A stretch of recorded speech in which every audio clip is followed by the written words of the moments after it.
So in this last Beat Detective video, I'll show you how to extract groove templates from audio. I've taken the first bar of our drum part and repeated it 4 times. Let's give it a quick listen.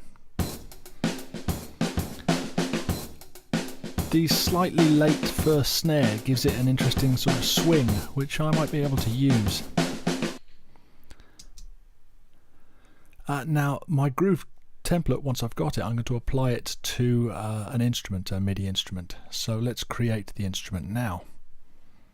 So Command Shift N, new track. Oops, did it twice. I can also click on the minus and plus keys here for multiple tracks. And I'll go for stereo instrument track. I'll call this MIDI hats. And so you can try this out yourself.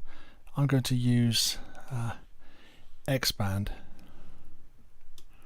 for my drum sounds.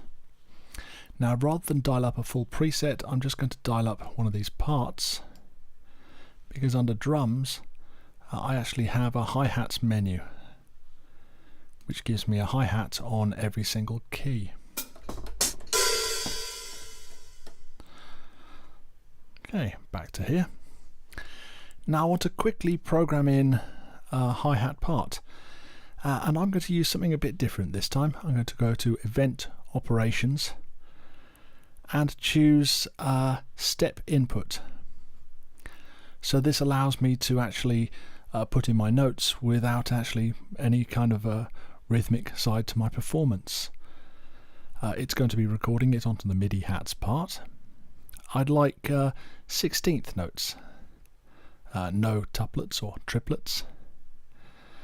I will use the input velocity, so this means that I can at least retain the performance dynamics even if I don't have the timing dynamics.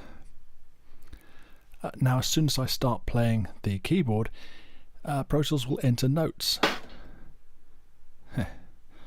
Let's go back, because I don't like that hi-hat sound, and try again.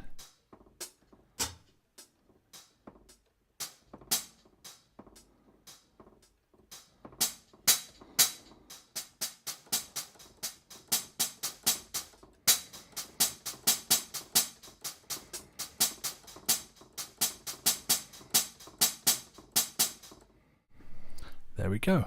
So let's close this and play back what I just did. We'll have it solo to start with.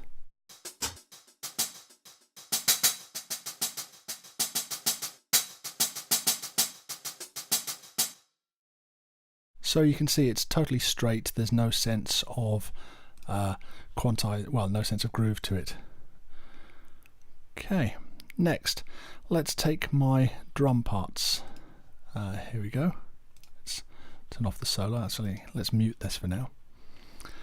Select all the drums that I want to have contributing to this, and I'm going to go for the hats, the overheads, and the kick, and open up Beat Detective. As ever, start with Capture Selection. I have 16th notes in here. That's all good. And I can choose Analyze. I want subbeats, so move this slider now until I see all of the beats actually being picked up. That looks about right.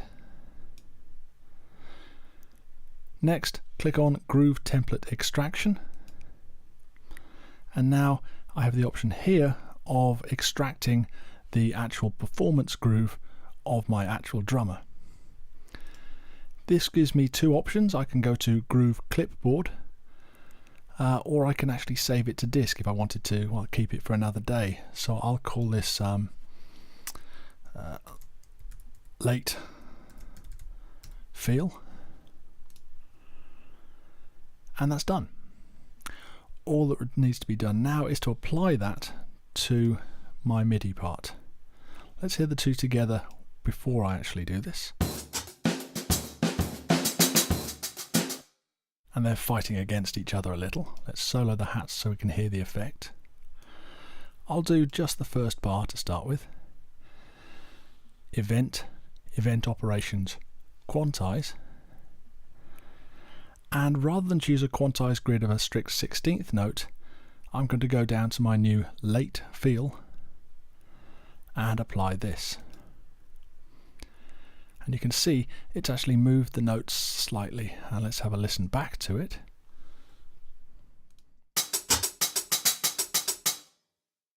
Sounds pretty messy. Let's try it with the rest of the drums. And you can see it has the same feel as the original drum part. And I could repeat the process for here. Now option 3 will give me my event operations window, which should open up in the same place as last time, and apply my groove to the entire part.